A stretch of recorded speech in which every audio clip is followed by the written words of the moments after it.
The other thing they mention here in this section is second derivatives.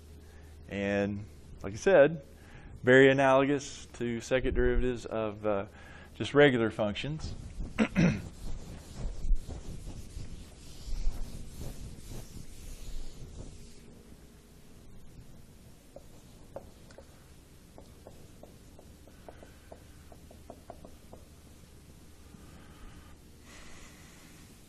So if I do the derivative, second derivative of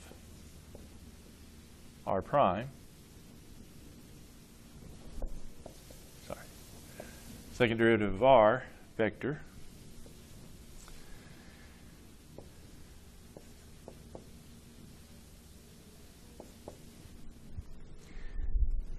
same notation and same basic idea. You just do the derivative of the first derivative. So what would r double prime of this one be? 6t, t squared, t cubed minus 4. First derivative, just go through the first derivative. 6, 2t, 3t squared. And so the second derivative, 0, 2, 6t. Okay. No surprises.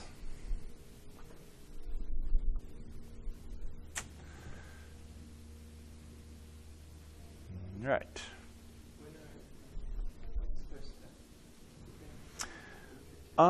Yeah. We'll go through another chapter. How many sections do you do? 3 or 4? I think so. I just looked at it, but I don't remember. All right. One more today. Finish this section out.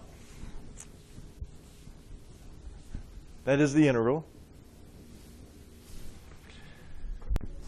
Integral a to b. Oh, yeah. Of the vector function RT dt.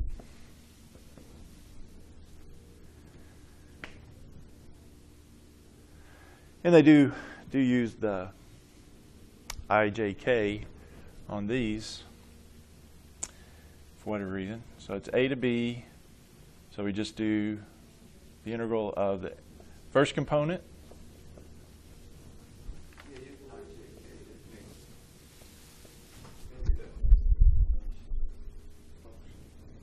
Possibly. You can add a breakup.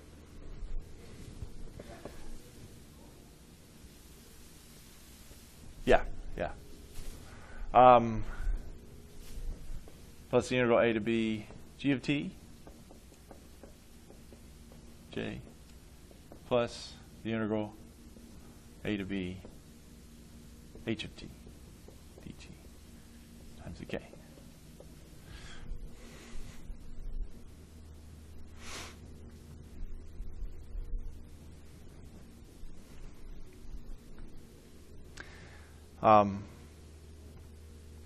And then if we use the antiderivative here, if big R vector is the antiderivative of the continuous, these still need continuity for these to work here, of the continuous vector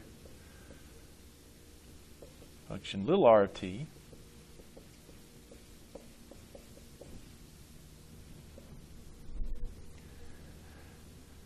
then the definite integral a to b of r of t dt. We could use our standard notation here. If that's the antiderivative, then this would be vector big R, the antiderivative of that, evaluated from a to b. Or, as we put it, big R, the antiderivative at b, minus the antiderivative at a. So it's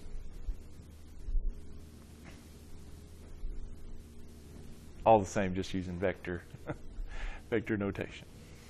Basically, it'd be broken up into two components. Yes.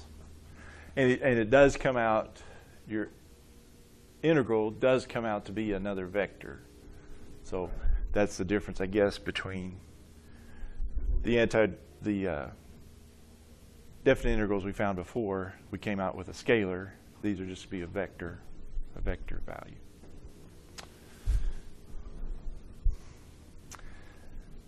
So let's do one of those, just to kind of see how we can arrange the information here, I guess.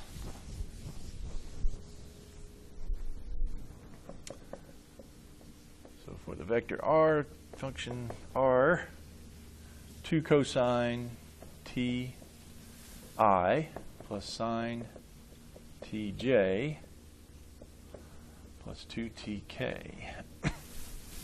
Let's find the integral 0 to pi over 2 RT dt.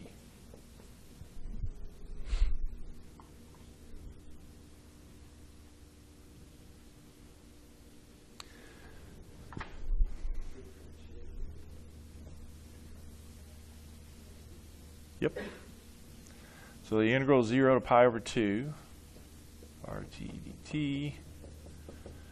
Yeah, we do our integral of each component part, or antiderivative of each component part, and so that would be the antiderivative there would be 2 sine of t I.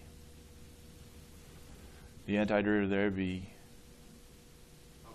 negative cosine t j, and then the antiderivative there would be t squared.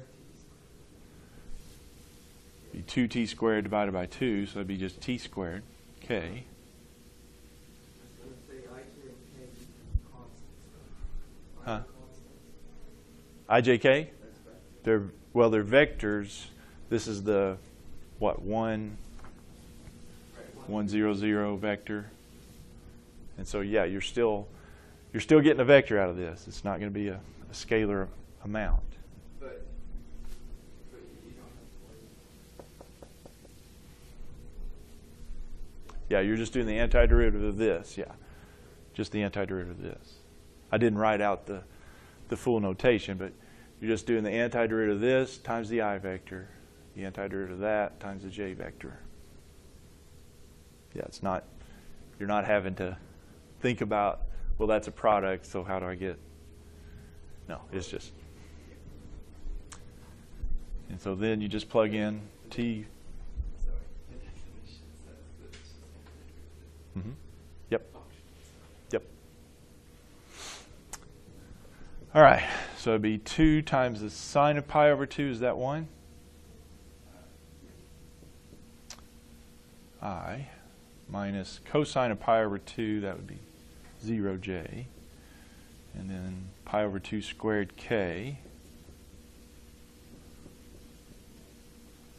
minus then, plug in the 0, 2 times 0, so that'd be 0i.